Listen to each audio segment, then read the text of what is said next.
సమతా సైనిక్ దళ్ రాష్ట్ర అధ్యక్షులు పాలేటి ఉమామహేశ్వరరావు గారు మరియు కార్యదర్శి పిల్లి సురేంద్రబాబు గారి ఆదేశాల మేరకు నంద్యాల పార్లమెంట్ సెగ్మెంట్ లో ఈరోజు జగన్ చేసినటువంటి అరాచకాలు, దళితుల 27 పథకాల నిర్వీర్యంపై ఇక్కడ పార్లమెంట్లో అన్ని నియోజకవర్గాల్లో మా సమతా సైనికులు బయలుదేరారు. గ్రామ గ్రామాన, పల్లె పల్లెన, గడప గడపన జగన్ గారు చేసినటువంటి అరాచకాల మీద పాంప్లెట్లు, కరపత్రాల రూపంలో ప్రతి ఇంటికి చేర్చేటువంటి బాధ్యత సమతా సైనిక్ దళ్ తీసుకుంది. అదే విధంగా ఈరోజు జగన్మోహన్ రెడ్డి గారు ఏ ముఖం పెట్టుకొని ఓట్లు, దళిత ఓట్లు కావాలని అడుగుతున్నారు, అది అర్థం కాని విషయం. అది ఎందుకంటే 27 పథకాలు రద్దు చేసి దాదాపుగా 99% మేము పూర్తి చేశాము అని అంటున్నారు ఇచ్చినటువంటి హామీలని. మరి ప్రత్యేక హోదా మీద మీరు చర్చకు సిద్ధమా? పోలవరం ప్రాజెక్టు మీద చర్చకు మీరు సిద్ధమా?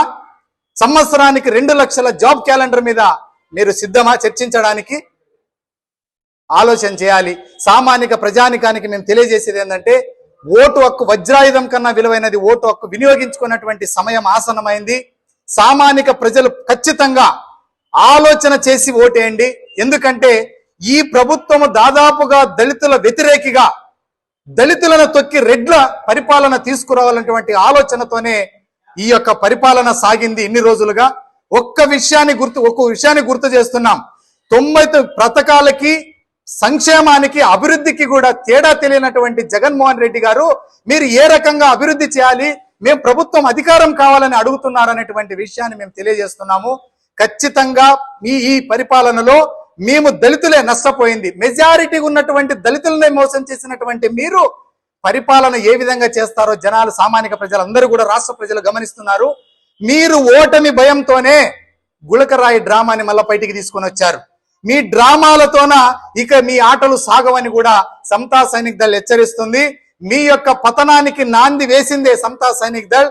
ఎందుకంటే లక్షల మంది, కోట్ల మంది, మేము దాదాపుగా 35 లక్షల ఓట్లు ఉన్నటువంటి, మెజారిటీ ఉన్నటువంటి మమ్మల్ని 27 పథకాలను రద్దు చేసి దళితులు కేశఖండన చేసినటువంటి దళితులని చంపి డోర్ డెలివరీ చేసినటువంటి నాయకుల్ని వెంటేసుకుని తిరుగుతావా? ఇదేనా నువ్వు ఇచ్చేటువంటి మెసేజ్? కాబట్టి తప్పకుండా దళితులు మీ యొక్క ఓటమికి నాంది పలికారు.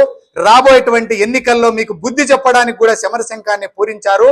అందరూ నడుం బిగించి సమతా సైనిక్ దళ్ ప్రతి నియోజకవర్గంలో, ప్రతి మండలంలో, ప్రతి గ్రామంలో, దళిత వాడల్లోన మేము ఖచ్చితంగా పాంప్లెట్లు, బుక్లెట్ రూపంలోన వాళ్ళకిచ్చి ఎడ్యుకేట్ చేసి ఎన్నికల నాటికి మిమ్మల్ని చిత్తుగా ఓడించకపోతే సమతా సైనిక్ దళ్ మేము నాయకులం కాదన్న విషయాన్ని మీరు గుర్తుపెట్టుకోవాలి. జగన్మోహన్ రెడ్డి గారు, మీకు ఎప్పుడో సవాలు విసిరాం.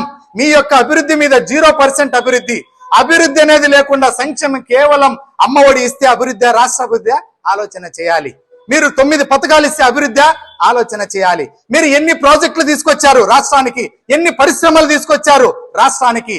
కేవలం దొంగ నాటకాలతో మీ యొక్క ఈడీ కేసులను కప్పిపుచ్చుకోవడానికి కేంద్రంతో దొంగ నాటకాలు ఆడతావా నువ్వు? మరి మెడలు వంచి నేను ప్రత్యేక హోదా తెస్తానన్నటువంటి నీ యొక్క పౌరుషం ఎక్కడ పోయింది? నీ పులివెందలలోనే పునాది వేశాం జగన్మోహన్ రెడ్డి గారు. మీరు అక్కడి నుంచే మీ ఓటమిని నాంది పలికాము. మొట్టమొదటిసారిగా పులివెందుల్లో కూడా ఇంటింటి ప్రచారాన్ని కూడా చేపట్టాము. ఖచ్చితంగా దళితుల్లో ఓటమి ఓడిపోక తప్పదు మీరని కూడా సమతా సైనిక్ దళ్ తరఫున మేము హెచ్చరిస్తున్నాము. నా పేరు సి రంగయ్య, నేను రాయలసీమ కన్వీనర్ సమతా సైనిక్ దళ్.